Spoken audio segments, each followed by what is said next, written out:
Hello, and welcome to Running the Table, the podcast where we run through everything on the table in the world of sports. And as we continue to break down the wild card matchups, we're going to break down the game that was the New York Giants and the Minnesota Vikings. So, Tim, are you ready to go? Welcome to Daniel Jones's locker. Let's run it. Oh my God. Is that a pun on Davy Jones's locker? Add him to it. Add another one to it. Oh, well, we're visiting Daniel Jones's locker because the Giants managed to come away with a 31-24 victory where they were ahead most of the game. Daniel Jones and his smelly locker is absolutely inevitable because he propelled the way to victory with both his arm and his legs. 24-35 for 301 and 2 touchdowns in the air and 17 carries for 78 yards on the ground. But let's not also forget Saquon Barkley, who is the heartbeat of the Mr. offense. Efficient, man. He looked great. 9 carries, 53 yards, 2 touchdowns. Didn't need to do that much in a 31-point performance, and they are moving on.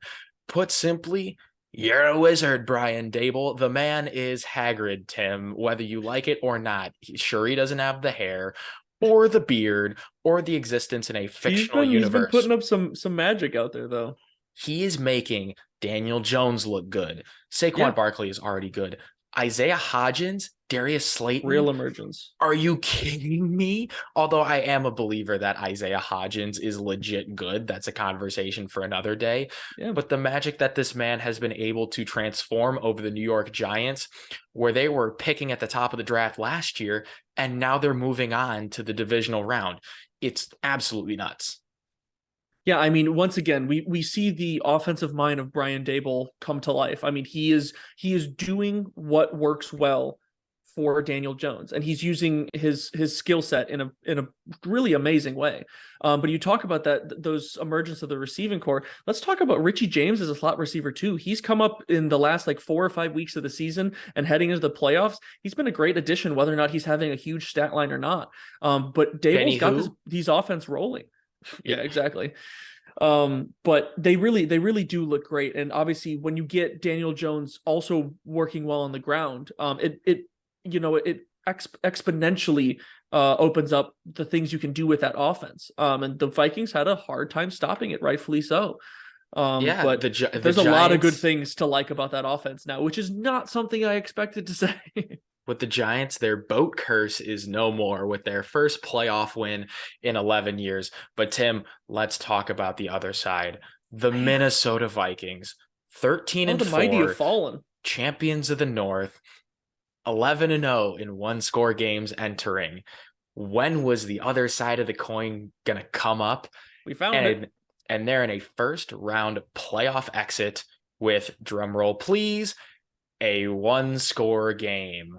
Yeah, poetry in motion. If you keep letting games be that close and not being able to close them out, I mean, eventually it's going to come back to bite you, and we found it here today.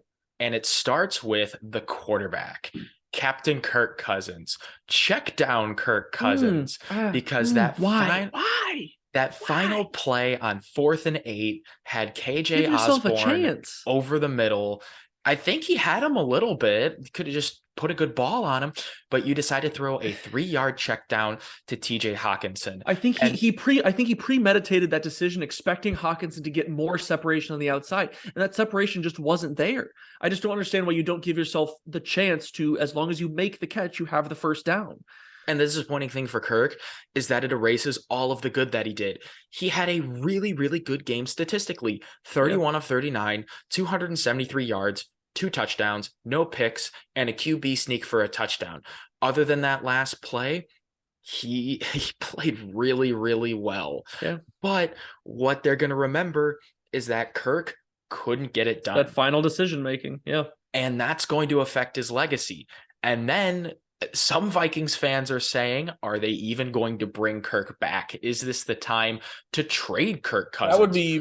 That'd be pretty bold, not going to lie. Is a huge hypothetical. It's a huge decision to make. I think one thing that is definitely going to happen, Ed Donatel, the defensive coordinator, gone. Yeah. Couldn't stop Daniel Jones. Couldn't stop Saquon Barkley. Couldn't stop any of the receivers. And the defense was absolutely putrid for the Vikings. So I Yeah. think there's going to be some changes made there. And if there isn't, well, that's just Vikings doing Vikings things.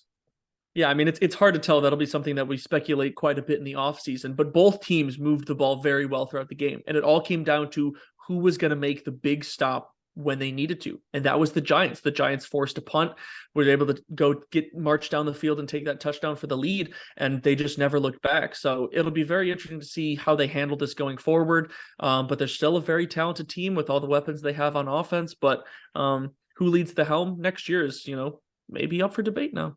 Yeah, and I think priority one for Minnesota is extending Justin Jefferson and paying him Oh an boy. absolute bag. Mhm. Yeah, You can't because afford to lose a talent like that. He's been his way, time way is too gonna good. his time is gonna be coming up soon, but all of the NFC North teams are out of the playoffs, and we couldn't be happier about it. But the New York Giants advanced to the divisional round.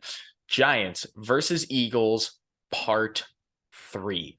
It's going to be a battle, so we'll see what happens there. But that's all we got for our Giants and Vikings wild card breakdown. We're going to be ranking down the rest of the wild card games, and we're going to be doing so much more throughout the playoffs. So if you want more from us, like and subscribe. And until next time, we're out. Get ready to learn Chinese, He's buddy. buddy.